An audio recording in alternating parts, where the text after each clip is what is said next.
पुत्र बर्बरी को इस युद्ध में रोकना आवश्यक है। परंतु इन परिस्थितियों में हम कर भी क्या सकते हैं अर्जुन? मैं बर्बरिक का वध करूंगा। तुम जो करना चाहते हो भीमसेन, कार्य तुम्हारे वश का नहीं है। क्यों? बर्बरीक तुम्हारी शक्ति की सीमा के उस पार खड़ा है जहाँ तक तुम पहुँच भी नहीं सकते भीमसेन। जो शक्ति को जन्म भी दे सकता हो और उसका नाश भी कर सकता हो, ये गुण केवल देव की पुत्र वासुदेव में ही है। प्रश्न ये है कि यदि हमने कोई निर्णय लिया तो क्या वो सबको स्वीकार्य होगा?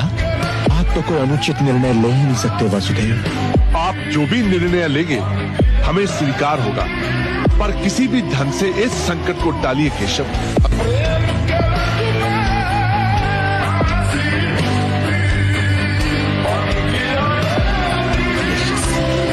आप ही के ध्यान में मगन था दादाश्री।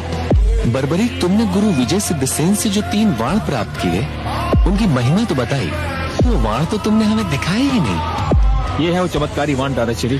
पहला वाण लक्ष्य चाहे जहाँ भी छुपा हो उसे निकालकर एक स्थान पर एकत्रित कर देता है, और दूसरा वाण उसे जाकर समाप्त कर देता है। और तीसरा बाण वत्स? वो अतिरिक्त है दादाश्री, उसे चलाने की कभी आवश्यकता ही नहीं पड़ेगी। अब तो इन बाणों को देखकर इनका चमत्कार देखने की इच्छा और बढ़ गई है वत्स।